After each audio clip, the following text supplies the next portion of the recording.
ಜೊಲ್ಲೆ ಅವರ ಪ್ರಚಾರ ಕಾರ್ಯಕ್ರಮದಲ್ಲಿ ಸ್ವಪಕ್ಷದ ವಿರುದ್ಧವೇ ಗುಡುಗಿದ ಯತ್ನಾಳ್. ಅಪ್ಪ ಮಕ್ಕಳು ನನ್ನ ಮುಖ್ಯಮಂತ್ರಿ ಆಗಲು ಬಿಡಲ್ಲ, ಮಗ ಸಿಎಂ ಆಗಬೇಕು ಎಂದು ಜೀವ ಇಟ್ಕೊಂಡಿದ್ದಾರೆ. ಮುಂದಿನ ಸಾರಿ ಸಿಎಂ ಮಾಡಲಿಲ್ಲ ಅಂದ್ರೆ ನಾನೇ ಅಪ್ಪ ಮಗನ ವಿರುದ್ಧ ಪ್ರಚಾರ ಮಾಡುತ್ತೇನೆ ಎಂದು ಸ್ವಪಕ್ಷದವರ ವಿರುದ್ಧವೇ ಯತ್ನಾಳ್ ಆಕ್ರೋಶವನ್ನ ವ್ಯಕ್ತಪಡಿಸಿದ್ದಾರೆ. ಹುಕ್ಕೇರಿ ತಾಲೂಕಿನ ಯಮಕನ್ಮರಡಿ ಮತಕ್ಷೇತ್ರದಲ್ಲಿ ಚಿಕ್ಕೋಡಿ ಲೋಕಸಭಾ ಬಿಜೆಪಿ ಅಭ್ಯರ್ಥಿ ಅನ್ನಸಾಹೇಬ್ ಜೊಲ್ಲೆ ಪರ ಪ್ರಚಾರ ಕಾರ್ಯಕ್ರಮದಲ್ಲಿ ಭಾಗಿಯಾಗಿ ಭಾಷಣ ಮಾಡಿದ್ರು. ಸಿಎಂ ಆಗಲು ಬೊಮ್ಮಾಯಿ ಹೆಸರೇ ಇರಲಿಲ್ಲ. ಯತ್ನಾಳ್ ಮಂತ್ರಿ ಆದರೆ ನನ್ನ ಮಗ ಕೂಡ ಮಂತ್ರಿ ಆಗಬೇಕು ಎಂದ್ರು. ಹೀಗಾಗಿ ಎರಡೂ ಆಗಲಿಲ್ಲ. ಬಿಎಸ್ ಯಡಿಯೂರಪ್ಪ ವಿರುದ್ಧ ಪರೋಕ್ಷವಾಗಿ ಅಸಮಾಧಾನವನ್ನ ಹೊರಹಾಕಿದ ಯತ್ನಾಳ್. ಶಾಸಕಿ ಲಕ್ಷ್ಮೀ ಹೆಬ್ಬಾಳ್ಕರ್ ವಿರುದ್ಧ ಹರಿಹಾಯ್ದ ಯತ್ನಾಳ್. ಪಂಚಮಸಾಲಿ ಹೋರಾಟದಲ್ಲಿ ಭಾಗಿಯಾದ ಕಾಂಗ್ರೆಸ್ ಶಾಸಕಿ ಹೆಬ್ಬಾಳ್ಕರ್ ಅಣ್ಣಾವ್ರ ತಪ್ಪಾಯಿತು, ಮೀಸಲಾತಿ ಕೊಡಲು ಸಾಧ್ಯವಿಲ್ಲ ಎಂದು ಹೇಳಿದ್ದಾರೆ. ಮತ್ತೆ ಯಾಕೆ ಬಂದು ಭಾಷಣ ಮಾಡಿದ್ದೀರಿ, ಈಗ ಯಾಕೆ ಮೀಸಲಾತಿ ಕೊಡುತ್ತಿಲ್ಲ ಅಕ್ಕವ್ರೇ ಎಂದು ಲಕ್ಷ್ಮೀ ಹೆಬ್ಬಾಳ್ಕರ್ ವಿರುದ್ಧ ಯತ್ನಾಳ್ ಆಕ್ರೋಶವನ್ನ ವ್ಯಕ್ತಪಡಿಸಿದ್ದಾರೆ. ಸಚಿವ ಸತೀಶ್ ಹಾಗೂ ಲಕ್ಷ್ಮೀ ಹೆಬ್ಬಾಳ್ಕರ್ ನಿಮ್ಮ ಮಕ್ಕಳು ಅಷ್ಟೇನೇ ಕಾಂಗ್ರೆಸ್ ಪಕ್ಷದಲ್ಲಿ ಇದ್ದಾರಾ, ಬೇರೆ ಯಾರು ಇಲ್ವಾ? ಬಂದರೆ ಬಾ, ಗೋಕಾಕ್ ಅಂದ್ರು ಬರ್ರೆ ಮಕ್ಕಳ್ರ ಎಂದು ನಾ ಅಂದೆ, ಆದ್ರೆ ಯಾರೂ ಬರಲಿಲ್ಲ. ಯಮಕನ್ಮರಡಿ ಕ್ಷೇತ್ರದಲ್ಲಿ ಜನರು ಯಾರಿಗೂ ಕೂಡ ಹೆದರಬೇಡಿ. ಸಿದ್ದರಾಮಯ್ಯ ಗ್ಯಾರಂಟಿ ಯೋಜನೆಗಳನ್ನ ಒಂದು ಕಡೆಯಿಂದ ಮತ್ತೊಂದು ಕಡೆ ಮರಳಿ ಪಡೆಯುತ್ತಿದ್ದಾರೆ.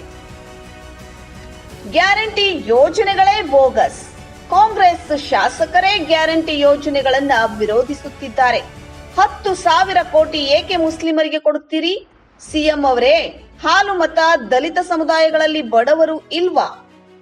ನಾನೇನಾದ್ರೂ ಗೃಹ ಸಚಿವನಾಗಿದ್ದರೆ ತಪ್ಪು ಮಾಡಿದ ಮಲಿಕ್ ಸಾಬ್ ಅಂಥವರನ್ನ ಸ್ಥಳದಲ್ಲೇ ಗುಂಡು ಹಾರಿಸಲು ಆದೇಶಿಸುತ್ತಿದ್ದೆ.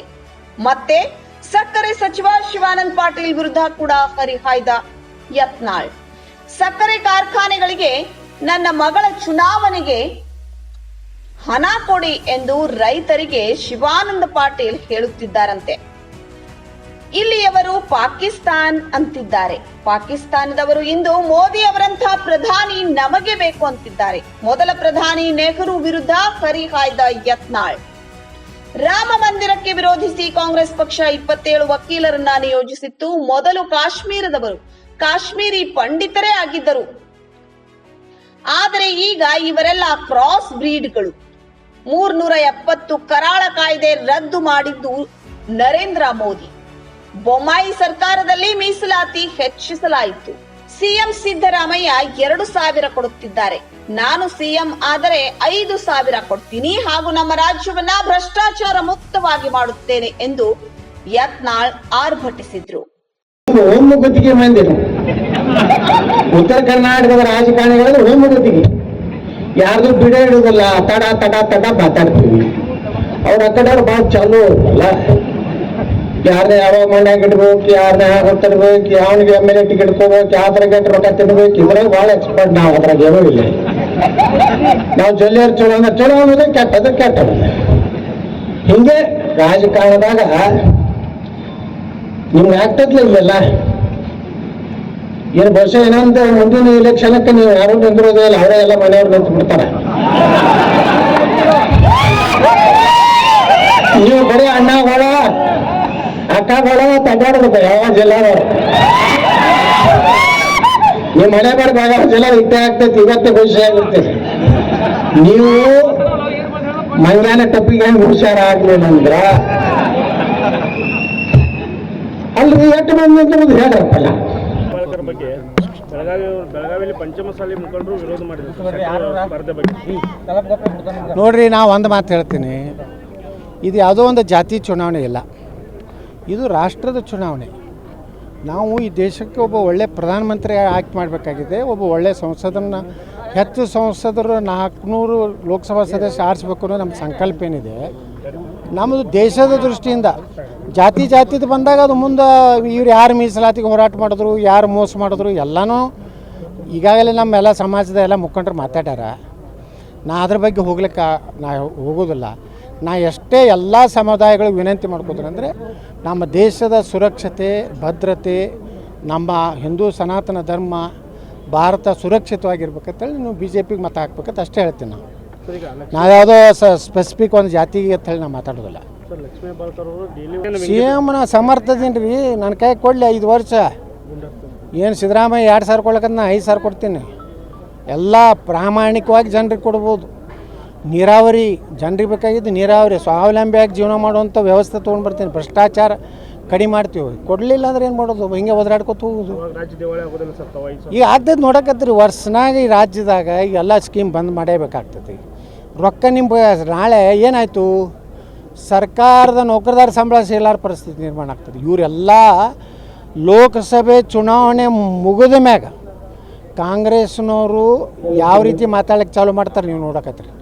ಡಿ ಕೆ ಶಿವಕುಮಾರ್ ಹೇಳಿದ್ರಲ್ರಿ ಒಮ್ಮೆ, ಈಗ ಯಾರೂ ಏನು ಎಮ್ ಎಲ್ ಎಗಳು ಯಾವುದೇ ಅಭಿವೃದ್ಧಿ ಕೇಳಬೇಡ್ರಿ, ನಮಗೆ ಈ ಗ್ಯಾರಂಟಿ ಯೋಜನೆಗಳ ಸಲುವಾಗಿ ಹಣ ಕೂಡಿಸೋದು ದೊಡ್ಡ ಸಮಸ್ಯೆ ಆಗಿದೆ ಅಂತೇಳಿ. ನಮ್ಮ ಬಿ ಜೆ ಪಿದಾಗ 40% ಕಮಿಷನ್ ಅಂತ ಹೇಳ್ತಿದ್ರು, ಈಗ 50% ಆಗೈತಿ. ಇದಕ್ಕೇನು ಏನು ನೈತಿಕತೆ ಇದೆ ಕಾಂಗ್ರೆಸ್ಗೆ? ಬಿ ಜೆ ಪಿ ಟೀಕಾ ಒಂದು ನಾ ಹೇಳ್ತೇನೆ, ಇವತ್ತು ಕಾಂಗ್ರೆಸ್ ಸರ್ಕಾರ ಸಿದ್ದರಾಮಯ್ಯನವರು ಡಿ ಕೆ ಶಿವಕುಮಾರ್ ನೀವು ರಾಜ್ಯದ ಚುಕ್ಕಾಣಿ ಹಿಡಿದಿರಿ.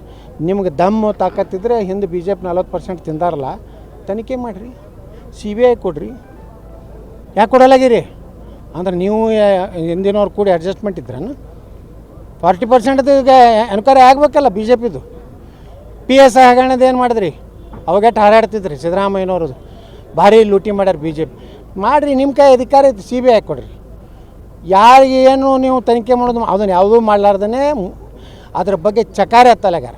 ಬರೀ ನರೇಂದ್ರ ಮೋದಿಯವರು ಮೊದಲಿನ 250% ಹೆಚ್ಚಿಗೆ ಹಣ ಕೊಟ್ಟು 250% ರೀ. ಡಬಲ್ ಅಲ್ರಿ. ಅವಾಗ ಎಟ್ಟು ಕೊಡ್ತಿದ್ರು? 23,000 ಕೊಟ್ಟಾರ ಅವರು. ನಾವು 10 ವರ್ಷನಾಗ ಎಟ್ಟು ಕೊಟ್ಟಿವಿ? 2.5 ಲಕ್ಷ ಕೋಟಿ ಕೊಟ್ಟಿವಿ. ಏನು ನೈತಿಕ? ಇದೇ ಸಂದರ್ಭದಲ್ಲಿ ಬಿಜೆಪಿ ಚಿಕ್ಕೋಡಿ ಲೋಕಸಭಾ ಅಭ್ಯರ್ಥಿ ಅಣ್ಣಾ ಸಾಹೇಬ್ ಜೊಲ್ಲೆ ಮಾತನಾಡಿ, ಎಲ್ಲ ಮತದಾರರು ಒಗ್ಗಟ್ಟಾಗಿ ಮತದಾನ ಮಾಡಿ ಇಲ್ಲಿ ಕೂಡ ಭಾರತೀಯ ಜನತಾ ಪಕ್ಷದ ಪಟಾಕಿಯನ್ನ ಹಾರಿಸಬೇಕು ಎಂದರು. ಈ ಹೋದ ವಿಧಾನಸಭೆಯಲ್ಲಿ ಸುಮಾರು ನಾವು ಭಾರತೀಯ ಜನತಾ ಪಕ್ಷದ ಅಭ್ಯರ್ಥಿಯನ್ನು 2000ರಲ್ಲಿ ಕಳ್ಕೊಂಡಿದ್ದೆವು. ಆದ್ರೆ ಈ ಸಲ ನಮ್ಮಲ್ಲೇನೋ ಗೊಂದಲ ಆಗಿ ಏನೋ ನಾವು ಕಳ್ಕೊಂಡಿರ್ಬೋದು. ಆದ್ರೆ ಮುಂದೆ ತೀರಿಸಿದ್ರೆ ಮತ್ತೆ 2 ಲಕ್ಷ ರೂಪಾಯಿ ಕೊಡ್ತಾರೆ. ಈ ರೀತಿ ಅವ್ರ ಕುಟುಂಬ ಅವ್ರ ಮನೆತನ ಗಟ್ಟಿ ಆಗುವಂತ ಕೆಲಸ ಮಾಡಿದಂತ ಮಹಾನುಭಾವ ಇದ್ರ ಅದು ನರೇಂದ್ರ ಮೋದಿ ಅವರಂತ ನಾ ಹೇಳಕ್ ಇಚ್ಛೆ ಪಡ್ತೇನೆ.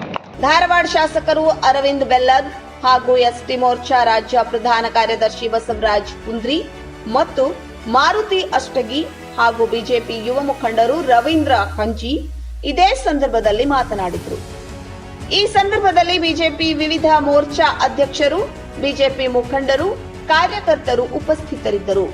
ಕಲ್ಲಪ್ಪ ಪಾಮ್ನಾಯಿಕ್, ಸತ್ಯಂ ನ್ಯೂಸ್, ಯಮಕನ್ಮರಡಿ. ವೀಕ್ಷಕರೇ, ನಮ್ಮ ಸತ್ಯಂ ವಾಹಿನಿಯ ಪ್ರತಿದಿನದ ಅಪ್ಡೇಟ್ ಮಾಹಿತಿಯನ್ನ ತಿಳಿದುಕೊಳ್ಳಲು ಸತ್ಯಂ ಟಿವಿ ಕನ್ನಡ ಯೂಟ್ಯೂಬ್ಗೆ ಸಬ್ಸ್ಕ್ರೈಬ್ ಆಗಿ ಹಾಗೂ ಬೆಲ್ ಐಕಾನ್ ಅನ್ನು ಕ್ಲಿಕ್ ಮಾಡಿ.